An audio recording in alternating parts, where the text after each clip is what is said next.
wife of Lagos State Governor to inaugurate tuberculosis ambassadors in 57 local government council development areas.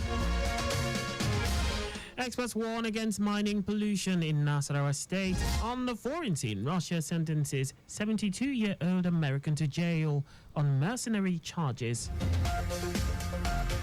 And in sport, Ayimba gets tough draw in group stage of CAF Confederation Cup. And now the details. I am Akan Usen.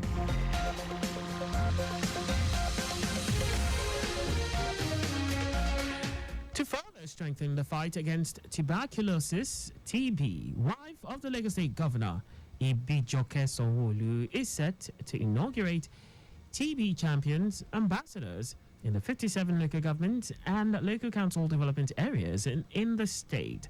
Speaking at a pre-event press conference, Mrs. Sanwo-Olu, who doubles as the state TB champion, said her office will also be inaugurating the OFIO Lagos State Steering Committee for TB and Stop TB Partnership Team for Lagos State.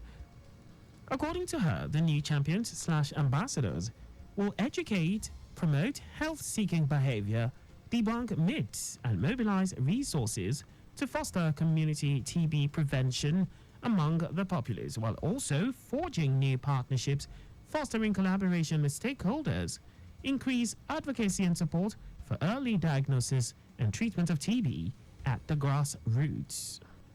The investiture 10 female chairmen and 47 chairmen's wife of our 20 local government areas and 37 local council development areas. It marks a significant milestone in our collective fight against tuberculosis, a disease that continues to pose a serious threat to public health. However, TB is preventable and curable if detected early and treated properly.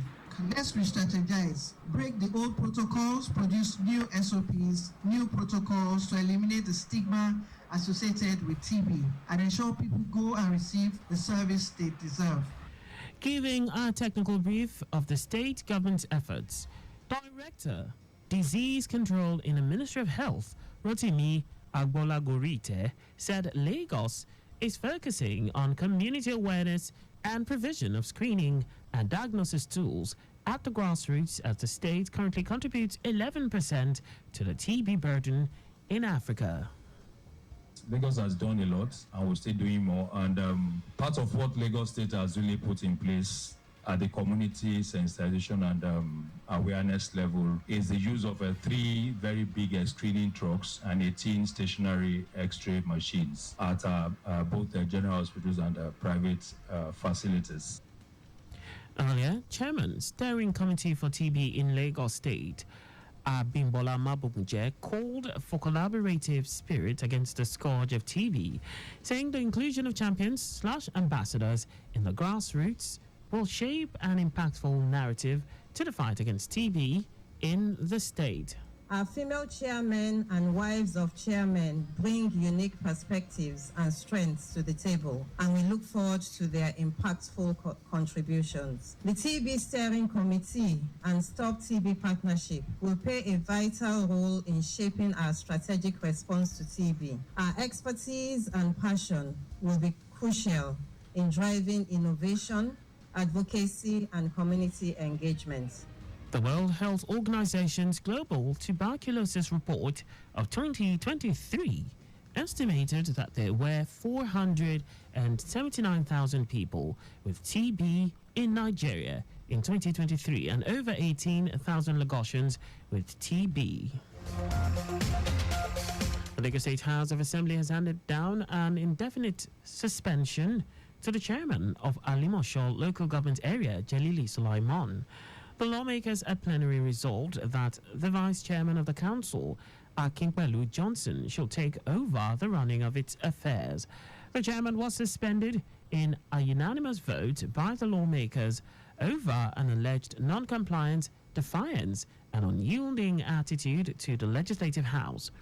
Moving a motion for his suspension, Chairman of the House Committee on Local Government Administration and Chieftaincy Affairs, Sani Okolawo, recalled that in April, pandemonium broke out in the Iyanokwaja axis of Alimosho local government, leading to the death of one Michael Ajayi Okolawon, while his committee was saddled with the responsibility of investigating the cause of the pandemonium, said it was discovered that Jalili masterminded the chaos and all stakeholders involved in the issue were invited.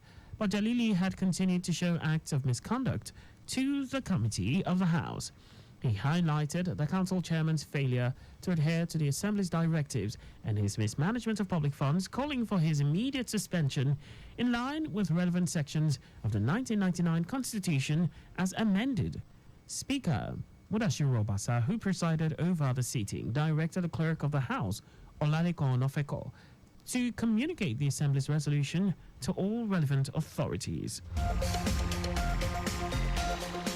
Lagos State government is joining the rest of the world to mark the year 2024 Cyber Security Awareness Month with a challenge to all to prioritize online safety.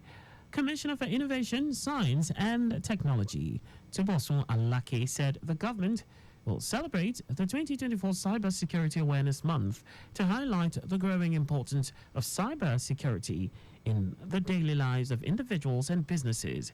He said activities for the month-long event aim to spotlight cyber security best practices and rally everyone to combat cyber threats as they take important steps every day to secure their world and stay safe online.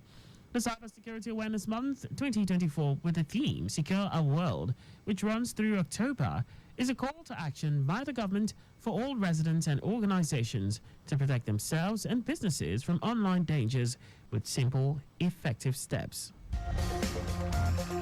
Now to the rest of the stories. Experts have petitioned the Nasarawa State Assembly over mining pollution in Awe and Karu local government areas, describing it as a ticking time bomb and an avenue for the exploitation of young girls by licensed and illegal miners.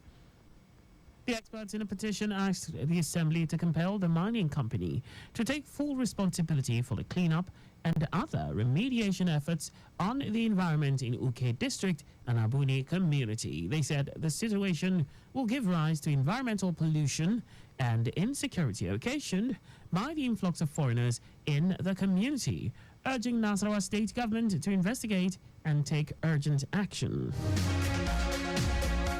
Cross River State government has adopted the Metal Fabrication Academy in Calabar as a center for the conversion of vehicles powered by petrol or diesel to compressed natural gas CNG. Commissioner for Transportation Ekpenyong Kobams, who made this known, said the state is investing in a project to ameliorate of residents occasioned by the increase in the cost of fuel in the nation.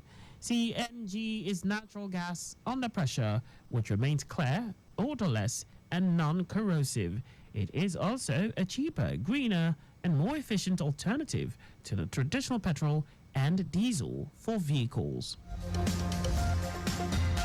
Now to foreign news. A Russian court has sentenced a 72-year-old American citizen, Stephen Hubbard, to almost 7 years in jail for allegedly fighting as a mercenary for Ukraine.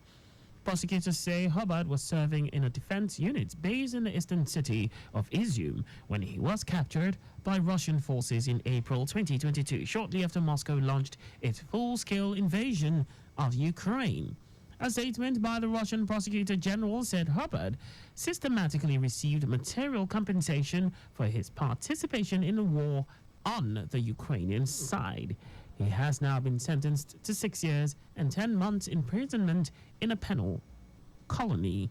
Although Hubbard was detained by Russian forces in early 2022, his case only became public when his trial began in Moscow in September. Now, Sporting Imba Football Club has been handed a tough draw in the group stage of the CAF Confederation Cup. The two-time African champions are drawn in Group D with holders Zamalek of Egypt, Al Masry, who are also an Egyptian team, and Mozambique's Black Bulls. The two teams in the group will qualify. The top two teams in the group will qualify for the knockout round, with the group stage kicking off in November. Eyimba will be looking to make history as the first Nigerian club to win the CAF Confederations Cup. The club is the only Nigerian side still competing on the continent this season. And that's all for the news at 4. Maintain adequate distance from the vehicle ahead of you to avoid collision. You can follow us and like all our various social media platforms on X at Traffic Radio 961, Facebook Lagos Traffic Radio 96.1 FM, Instagram Lagos Traffic Radio 961. On YouTube, subscribe and watch us live on our channel, Traffic Radio 961. You can also visit our website on www.trafficradio961.ng. Did you know that the Sanwo-Olu administration supplied 86,000 dual furniture sets to 775 public schools? You can get more details on the Lagos State Government website. To end the news, here are the highlights of the major stories. To further strengthen the fight against tuberculosis TB, wife of the Lagos State Governor Ibijoke Sanwo-Olu is set to inaugurate TB champions/ambassadors in the 57 local government and local council development areas of the state. Experts have petitioned the Nasarawa State Assembly over mining pollution in Awe and Karu local government areas, describing it as a ticking time bomb and an avenue for the exploitation of young girls by licensed and illegal minors. We also told you that a Russian court has sentenced a 72-year-old American citizen, Stephen Hubbard, to almost 7 years in jail for allegedly fighting as a mercenary for Ukraine. And in sport, Aimba Football Club has been handed a tough draw in the group stage of the CAF Confederations Cup. For contact with the newsroom, please send a message to info@trafficradio961.ng. And that ends the news broadcast compiled by Adeswa Ejoyoka. I am Akan Usen. Thanks for listening and please stay safe. Good afternoon.